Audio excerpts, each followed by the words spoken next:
This week on Newsnight, a look at how a change in immigration policy under the incoming administration in Washington might impact communities in Florida and key sectors of the economy, such as agriculture and tourism. It's so easy to demagogue this issue. It's so easy to demagogue it. To the millions of illegal aliens that Joe Biden's releasing our country in violation of federal law, you better start packing now. Newsnight starts now.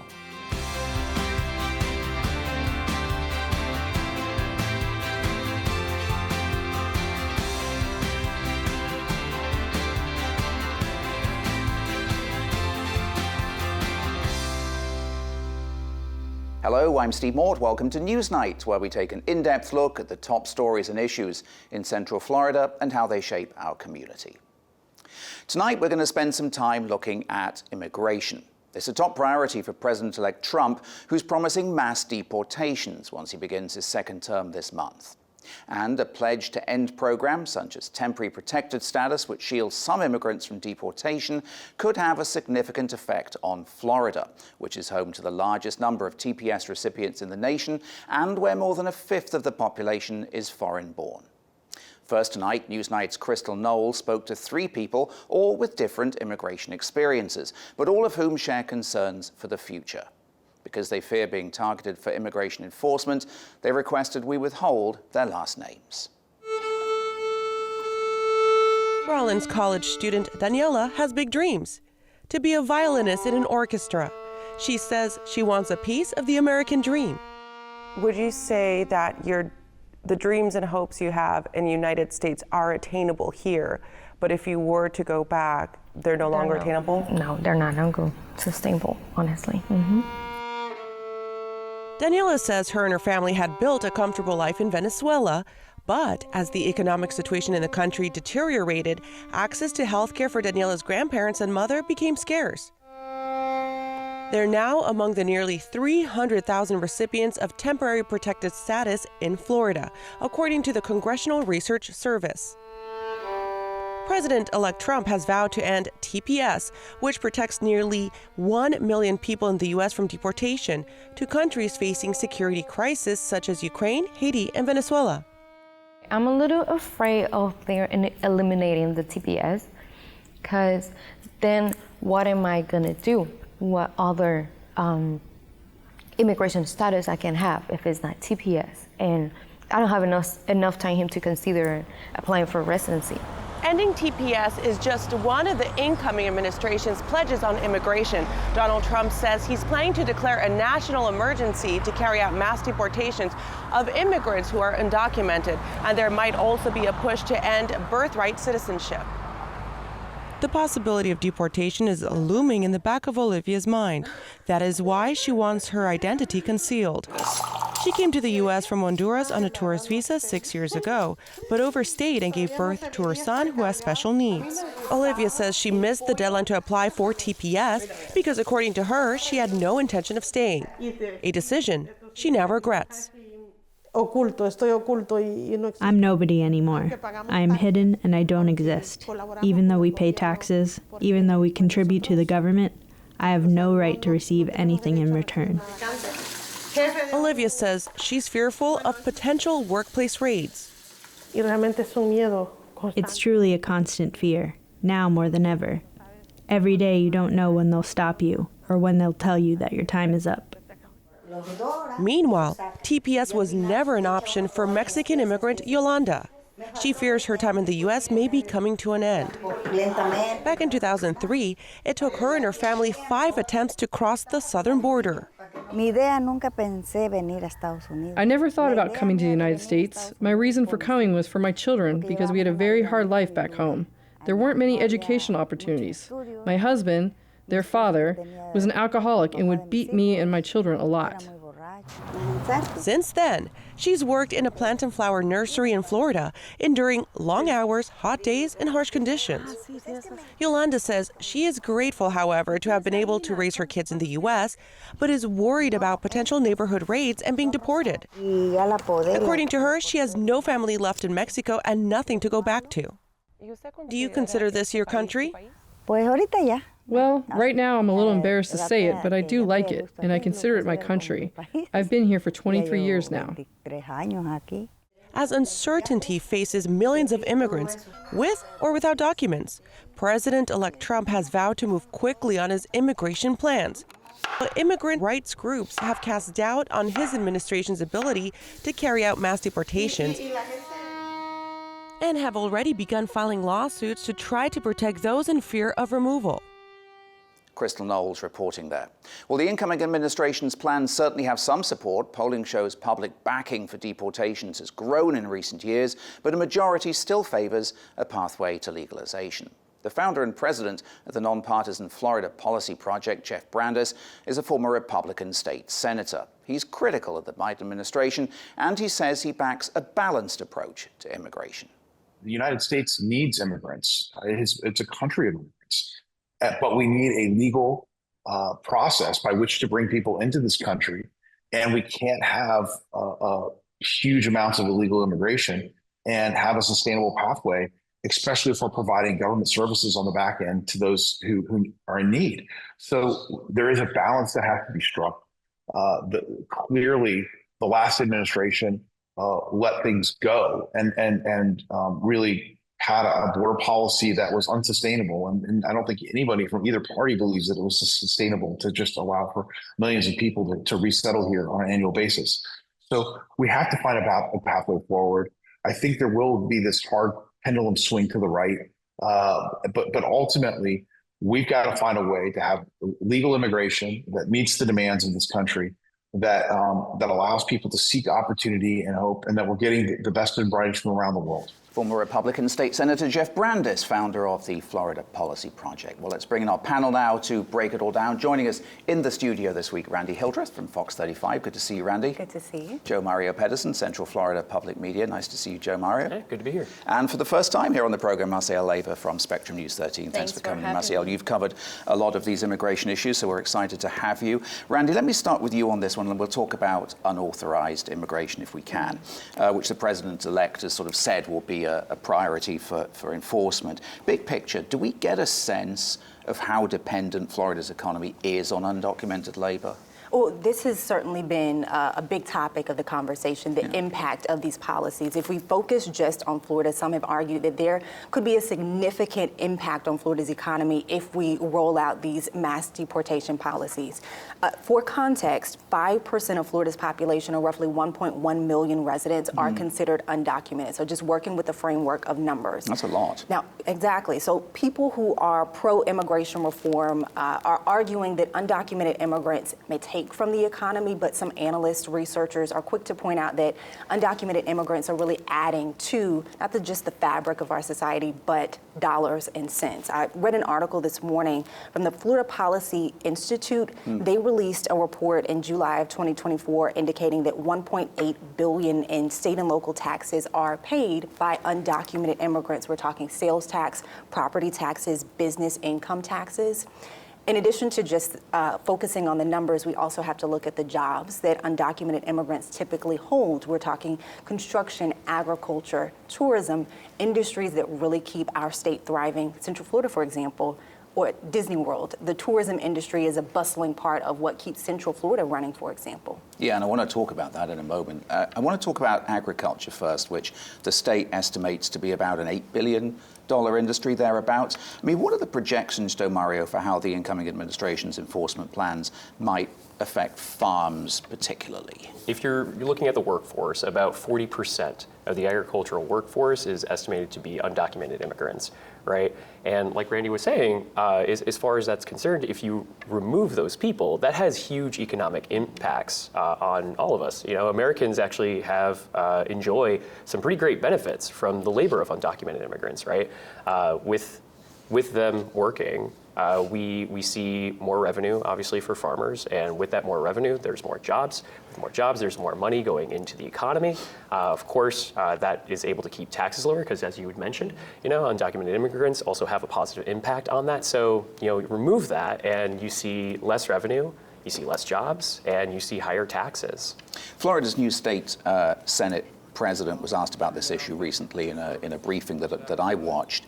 He said that H-2A visas actually account for the vast majority of labor in the agricultural industry, pushing back to a certain extent on whether or not it would have a big impact on that industry. In terms of potential impacts, can we look at the outcome of Florida's 2023 immigration law? And we will talk about this in a moment. That includes penalties, right, for hiring undocumented workers. How's that worked out for farmers? Well, we can look at SB 1718 that was passed in 2023. We did a story recently, and we went to Pearson in Florida. It's a town in Volusia County. There's a lot of fern farming Yes, up there. ferneries out there. And I had the opportunity to talk to a farm worker who said there is a lot of fear among that farmer population. They don't know what's going to happen after that law went into effect with the E-Verify system. Now they're seeing less people wanting to be out there working. They don't want to risk their lives. They are in fear of being deported. So we are seeing a decline on this number of workers who want to be out there working these ferneries, and these are hard jobs, as they mentioned. Like, not everyone wants to do these jobs, and after that bill became law, now it's been harder on farm workers to actually find that workforce to work the ferneries, for example. Those are the workers. Has there been pushback from the industry? Yeah, we have had people who work in the agriculture industry, farmers who have, brought this up when President-elect Trump was in office previously and are sounding the alarm again now, hoping that their sector gets a little bit more leniency maybe than others, because as you mentioned, they need people to work these jobs, and they're concerned about the ripple effect of if we don't have people who are able to harvest our fields, what happens to the food supply chain, what that means for people when they go to the grocery store. Now, the border czar with the Trump administration has said Tom Holman, he has said that the focus initially will be on criminals and people with final deportation orders, but has indicated that no one will be above the law. Let's talk about tourism a little bit, which you referred to just now. You've covered the flow of Haitians right into Central Florida. There's a security crisis, I think we all know, in that country. Florida's got the largest population of Haitians in the United States. Many of them hold temporary protected status. That was extended by the Biden administration last year. President-elect, as we mentioned earlier, has promised to end that program. Could that have, do we think, a significant effect on hospitality in Central Florida? Oh yeah, absolutely. And I'm glad you bring that up, because that's Central Florida's bread and butter, right? Yeah. So I mean, as far as that's concerned, we're pretty sure we're going to see a huge impact if that does come to pass, right? So looking at numbers from the last 5 years, and granted, this does not account for the impact of Haitians that we saw come in last year, right, seeking refuge. Disney has reported that it has at least 500 workers who are protected by TPS, right? Rosen Hotel Resorts has reported over 1,000 of its workers, right? So we're talking about just 1,500 in just those two entities, right? I think overall, Florida has at least 45,000 Haitians that are protected under this status. So yeah, we're talking about a huge impact. The Biden administration has introduced humanitarian parole, I think, for Haitians, as well as Cubans, Nicaraguans, Venezuelans. That was an effort to sort of cut unauthorized arrivals, I guess, from those countries. It refused to extend it, though, last year. You've covered this one, Marcial. What did you find in terms of potential impacts to the Biden administration's decision there? Well, this might have a huge impact. Why? Because under this humanitarian parole program, more than 500,000 people already arrived here to the U.S. legally. So they have authorization to live and work legally for 2 years in the U.S. What happens now, since Biden said we're not going to extend this program, when that 2 years come to an end, that person is going to receive a DHS letter saying you have to find another program, another way to adjust your status. Maybe TPS. TPS is one of the options, but if they are not applicable, or maybe they're not eligible for TPS, deportation or going back to where they came from. And these are people who have been working for 2 years here, living legally. So that leaves them in a limbo. Or if TPS even exists at that point. My administration, of course, has taken a lot of criticism, Randy, for its enforcement of immigration laws. I'm wondering what the deportation numbers look like, though, now, as we come to the end of the Biden term. I want to give you specific numbers. So U.S. Immigration and Customs Enforcement released its latest report out in December that breaks down how many people have been deported, how many people have been arrested at the border. Their numbers show that more than 270,000 people people representing 192 countries have been deported over a 12-month period. Again, that report out December 2024. That is double from the year before. U.S. Customs and Border Protection authorities also made about 46,000 arrests of people crossing the border illegally from Mexico in November. That is a decrease in the number of people who have been arrested, and some may point to that is a good indication of what has been rolled out by the Biden administration, also potentially a joint partnership with Mexico, where we have seen increased enforcement on their end of the border. Really interesting subject for sure. We're going to continue the conversation in a moment, but be sure to join the conversation yourselves on social media. We're at WCF TV on Facebook, X, and Instagram.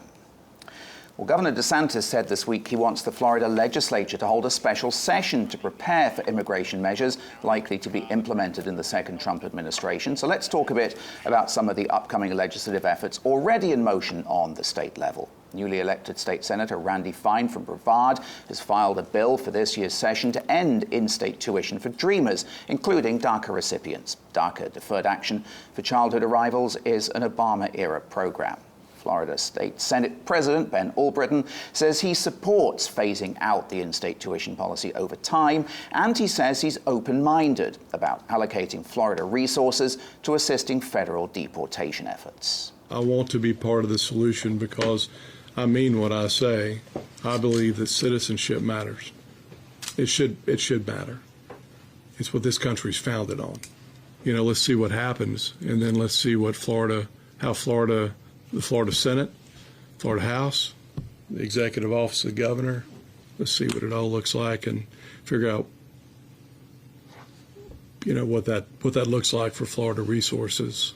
Florida Senate President Ben Albritton there. Marcial, let me come to you first on this one and start with the issue of tuition for Dreamers. How many Dreamers do we know currently benefit from in-state tuition in Florida, and sort of what's the potential financial impact for them? I mean, the president-elect has said he's kind of open to finding a solution for Dreamers, right? Yes, we know that we have more than 408,000 Dreamers now who were benefiting from these programs, paying in-state tuition. Now, if this comes through and they no longer can pay in-state tuition, the difference and the financial impact is going to be huge. Why? Because let's take, for example, UCF. So in-state tuition in UCF could be $5,900 versus out-state tuition could be $20,000. So we know that's a large sum of money, and it could make a difference between you can go to college and you cannot afford to go to college. Yeah, and President Albritton has also said he wants this to be phased out so that families are planning that financial mathematics are not suddenly lumbered with a huge increase in fees. Senator Fine, of course, is a candidate for Congress now in Mike Waltz's Volusia district. But what are the provisions of his proposed state legislation to end that reduced tuition? They're saying that they're going to phase it out, that it's going to be little by little, but at the same time, you have these students who no longer know any other country as their home. They have been here, they have studied here, they have gone to school here, and now if this happens, it's going to have a big impact in their lives, and it's huge. It's a lot of people going to college now who might have to think about what's going to happen for me next year. On the DACA issue, I mean, how high are the stakes, Randy? I mean, it seems from what Marcial is saying that they are pretty substantial for those who face deportation, should immigration hardliners get their way. So when we talk about DACA recipients, they're now in their 30s. So integrated into society, they are parents, they are homeowners, they are entrepreneurs. So very active members of society. And so there's some concern that if they move forward with getting rid of these protections, that we will, one, as a society, start to lose people who have contributed to society, but these families will have to be torn apart. I was looking at some numbers, and I read one estimate about 13,000 children would see a parent at risk of deportation. So there's a lot of concern about what happens next right now. Senator Fine's bill, I think, is only one of the bills that legislators might consider this upcoming session, certainly more if there's a special session. But what else is on the docket? Yeah. So I guess also on the docket to be on the lookout for here is Representative Joel Rudman's HB 71. And what the representative is proposing is a law that would prevent undocumented immigrants from filing civil action. They would still be able to file for criminal charges in any criminal case, but he believes that this would dissuade people from outside the country from coming here and seeking refuge in Florida and getting some kind of big payday.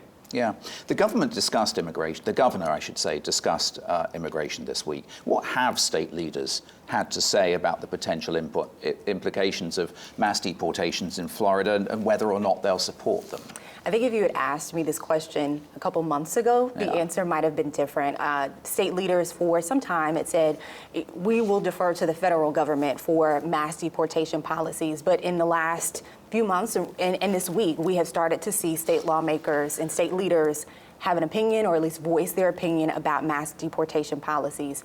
We heard the clip about the governor speaking this week about potentially being open to a special session where lawmakers are brought together. They are expected to talk about a couple of things, but specifically how to prepare Florida for potential rollout of this mass deportation. You also mentioned state lawmakers saying that they are open potentially to giving money for the deportation policies, and this is not an easy lift. The numbers that have come out about how much it would cost U.S. taxpayers across the country, we're looking at the billions. But not everyone feels that way. Democratic Representative Anna Eskamani, on the flip side, has come out and said she is against continued discussions because of the impact that this could have on Florida. Yeah, Democrats certainly pushing back for sure. You can find a link to both the bills we've discussed here for the 2025 session on our website at wcf.org/newsnight. So let's talk more about Florida's 2023 immigration law and its potential impacts as we head into 2025. As we mentioned earlier, the legislature passed a sweeping immigration law, which, among other things, requires businesses to check their employees' immigration status through E-Verify. That's a federal program. The law has faced a court challenge over its provision for penalties for intentionally transporting unauthorized immigrants into Florida. Here's Governor DeSantis at the bill signing in 2023. We're protecting Floridians with the full extent of our powers to do that, but it's sad. It's sad to see what's happened. It's sad to see these images of the lawlessness. It's sad to hear the stories of the people that have been victimized by people coming across the border. It's sad to see the mothers who've lost children as a result of fentanyl overdose. This has taken a big toll on our country, and Florida's fighting back. Governor DeSantis there. Florida has taken several steps on border issues in the areas of human trafficking and in sanctioning companies working with the Biden administration on the transportation of migrants. Maciel, let me start with you on this one. Since Florida's immigration legislation passed in 2023, what kind of impacts have we seen? How's it working? Well, we can go back to agriculture. We know that this is an industry that's been widely impacted by this. As we're talking about, we know that here in Florida, about 130,000 undocumented immigrants are married to U.S. citizens and up to 200,000 seasonal and migrant undocumented workers. So that's a large number of people who are undocumented and they work as farm workers. So this law will potentially impact economics here in Florida, and we know that that could cost Florida to enforce it up to $12 billion, so a big impact for sure.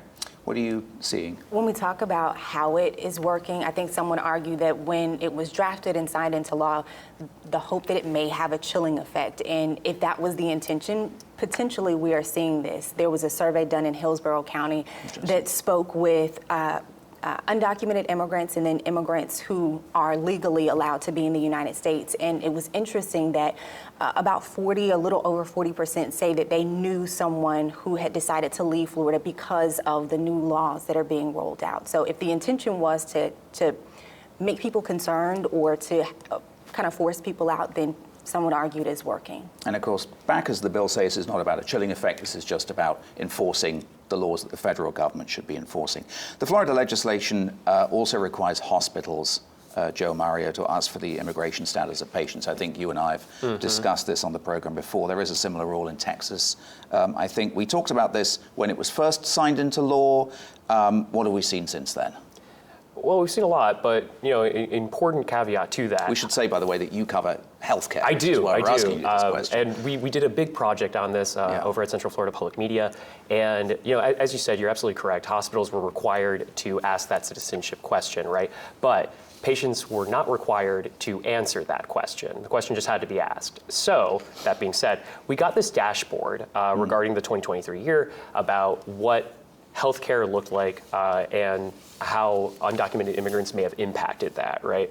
And what that dashboard showed us was with 5 million emergency department visits, less than 1% accounted for undocumented immigrants, right?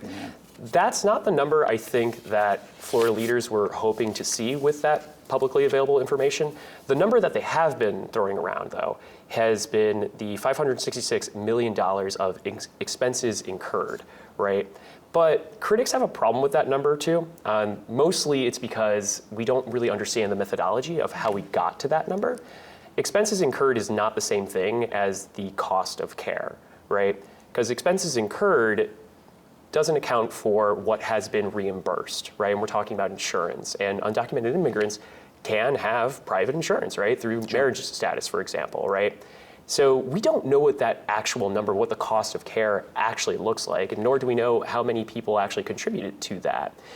Before we move on, though, I do want to make note of the fact that for the 2024-2025 fiscal year, Governor Ron DeSantis did recommend $558 million for the continued gathering of that data.